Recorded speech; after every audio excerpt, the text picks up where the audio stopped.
Rangkuman informasi pilihan dari berbagai kabupaten dan kota di Jawa Timur segera hadir dalam Buletin Jawa Timur. Buletin Jawa Timur.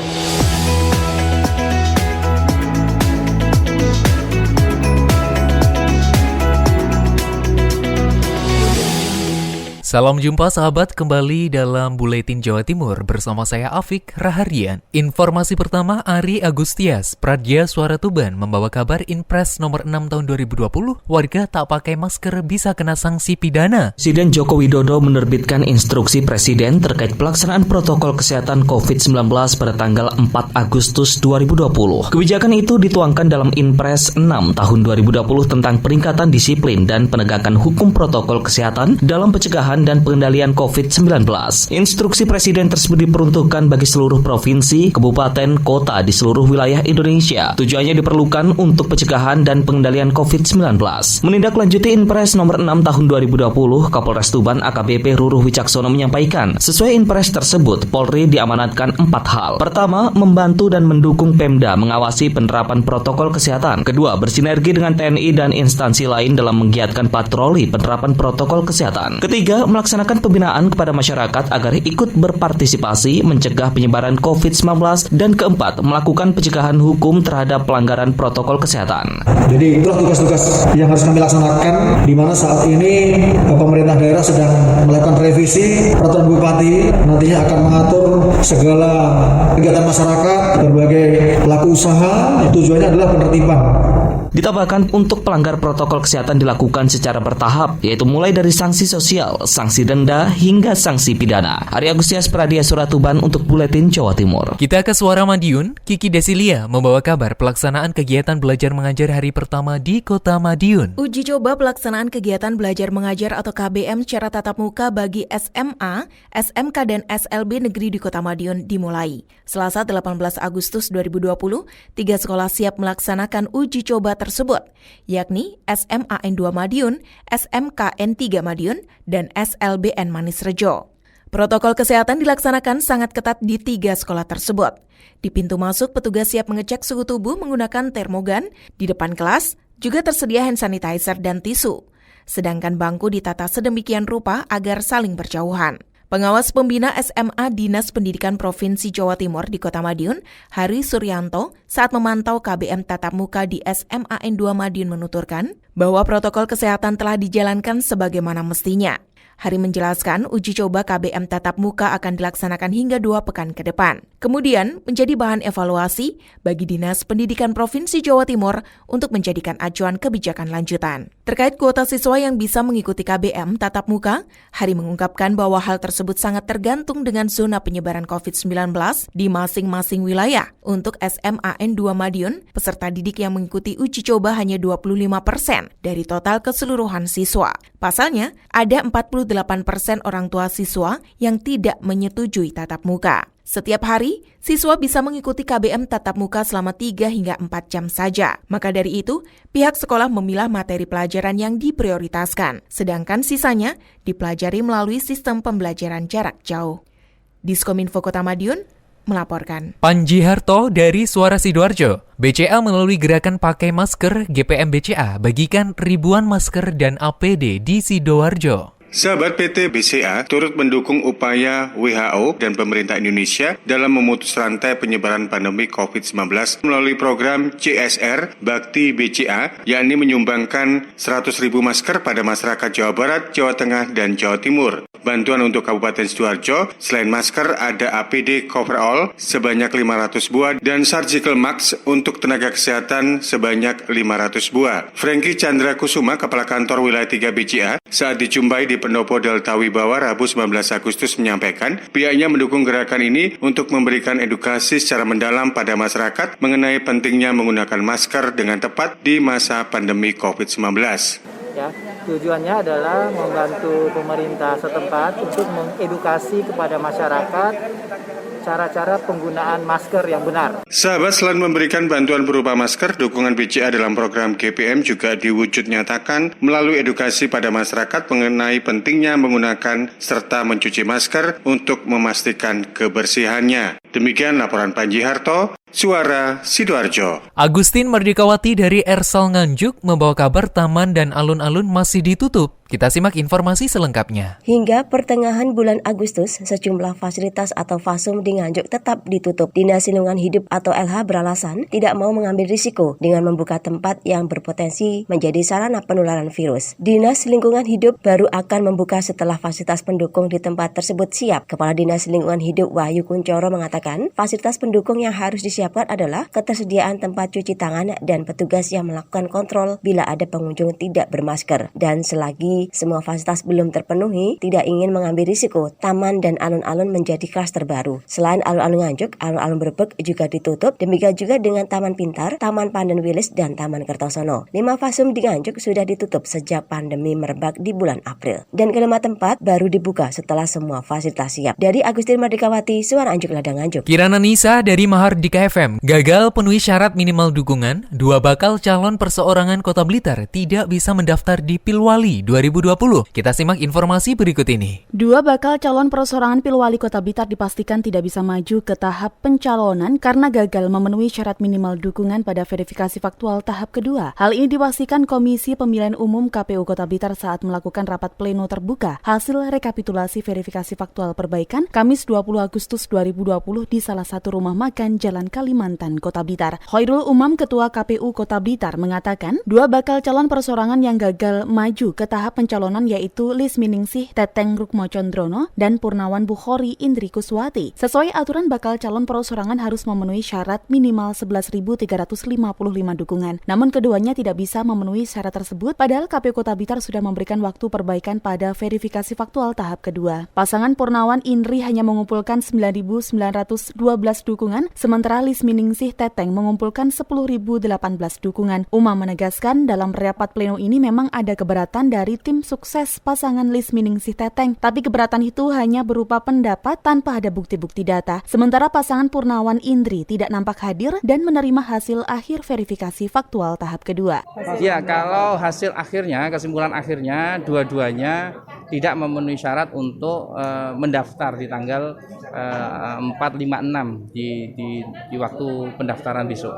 Umam menambahkan, setelah ini KPU Kota Blitar akan memulai tahapan pendaftaran atau pencalonan bakal pasangan calon yang diusung partai mulai 4 September 2020 mendatang. Kirana Nisa, Mahardika FM. Informasi selanjutnya, Stebi Julionathan, Suara Kota Probolinggo. Kota Probolinggo jadi kota pembangunan terbaik kedua se-Jawa Timur. Kita simak informasi selengkapnya. Kota Probolinggo menerima penghargaan sebagai kota dengan pembangunan terbaik kedua se-Jawa Timur. Dan hal ini tak lepas dari kerja keras OPD dalam merencanakan pembangunan yang berkualitas dan sesuai target serta inovatif. Hal ini diungkapkan oleh Wali Kota Habib Hadi Zainal Abidin usai menerima piagam dan piala dari Gubernur Jawa Timur Khofifah Indar Parawansa pada hari Selasa 18 Agustus siang saat berkunjung ke Kota Probolinggo. Wali Kota mengungkapkan rasa syukur atas diraihnya penghargaan yang merupakan hasil kerja tahun 2019 kemarin. Namun, ungkapnya pula, kita tidak boleh terlena untuk harus terus meningkatkan kinerja meski kondisi sekarang menjadi berat akibat pandemi COVID-19.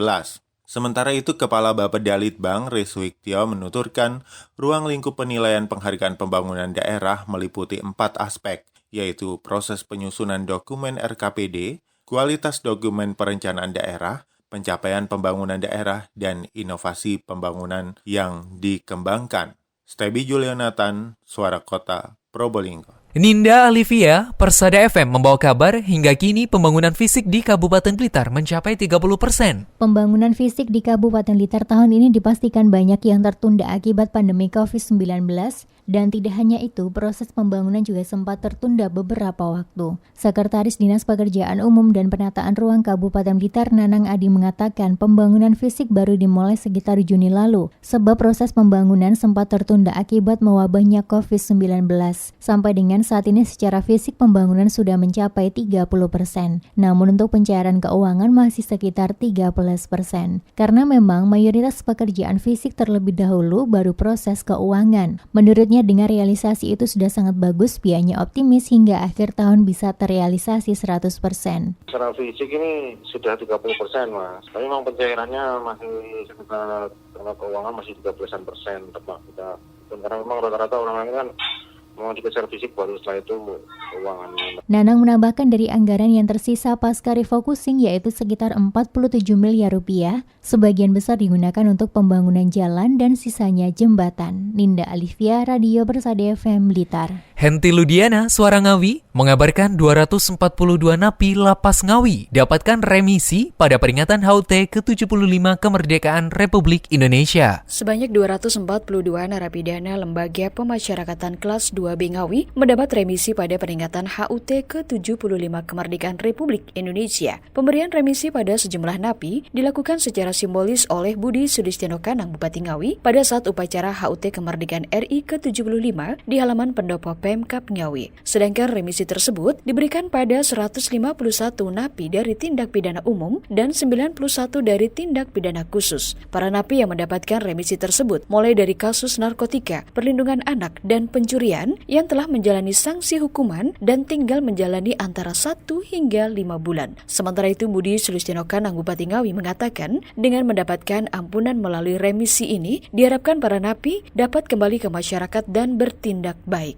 Henti Ludiana, LPPL Suara Ngawi. Wisnu Dermawan dari Suara Pasuruan membawa kabar memperingati kemerdekaan RI ke-75, tim penggerak PKK Kabupaten Pasuruan bersama Ikatan Keluarga Alumni Pendidikan Tinggi Kepamogerajaan IKPTK bagi-bagi masker untuk warga. Kita simak informasi selengkapnya. Bertepatan dengan Hari Ulang Tahun Kemerdekaan Republik Indonesia ke-75, hari Senin 17 Agustus yang lalu, tim penggerak PKK Kabupaten Pasuruan bersama Ikatan Keluarga Alumni Pendidikan Tinggi Kepamongperajaan atau IKPTK bagi-bagi masker untuk warga. Kegiatan bagi-bagi masker itu dipimpin oleh Wakil Ketua 1 Tim Penggerak PKK Kabupaten Pasuruan, Nyonya Nanik Mujib Imron, dan secara serentak dilaksanakan oleh seluruh PKK kecamatan se-Kabupaten Pasuruan. Dari pantauan di lapangan, Nyonya Nanik membagikan masker kepada warga yang melintas di depan Paseban Alun-Alun Bangil. Menurut Nanik,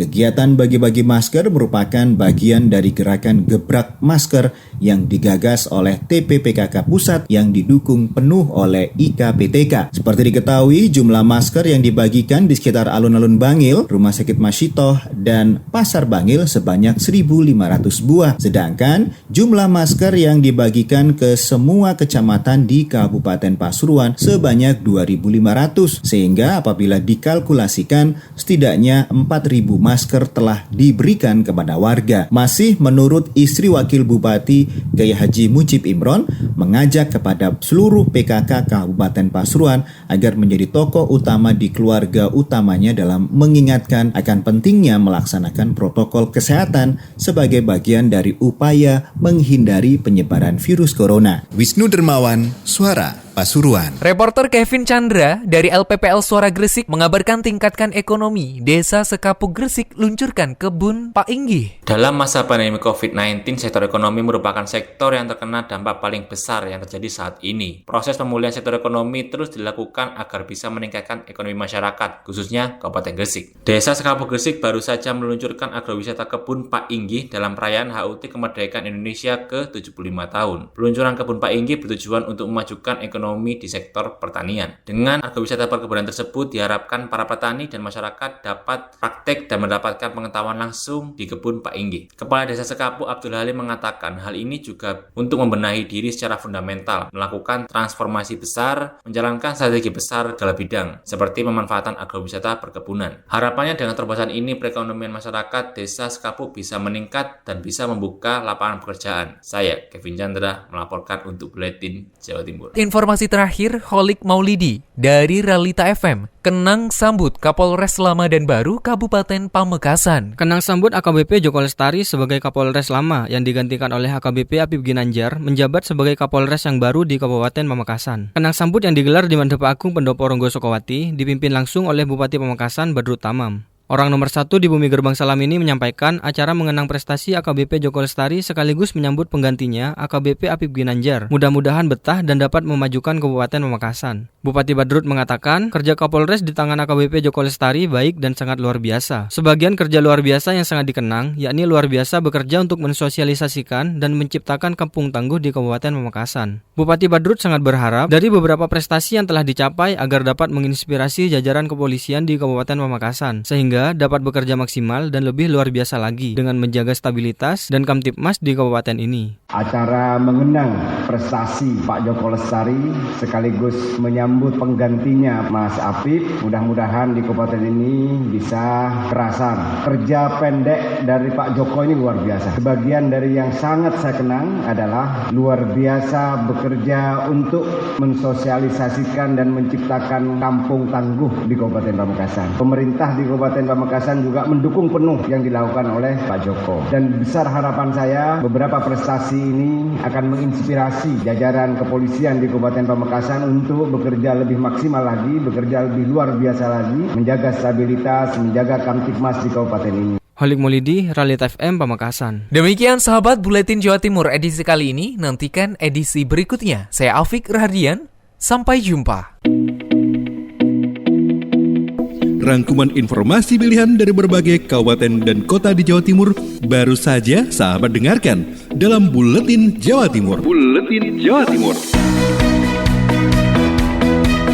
Buletin Jawa Timur bisa sahabat dengarkan Senin sampai Jumat jam 8 pagi dan 4 sore. Disiarkan serentak di Lembaga Penyiaran Publik Lokal Suara Sidoarjo, Persada Kabupaten Blitar, Mardika Kota Blitar, Realita Pamekasan, Suara Sampang, Suara Kota Probolinggo, Suara Lumajang, Suara Pasuruan, Blambangan Banyuwangi, Wika Mojokerto, Suara Gresik, Pradia, Suara Tuban, Malawapati Bojonegoro, Ersal Nganjuk, Suara Madiun, Suara Ngawi, Suara Pacitan, Praja Angkasa Trenggalek, Magetan Indah, dan RGR Tulungagung. Persembahan dari Asosiasi Lembaga Penyiaran Publik Lokal Jawa Timur.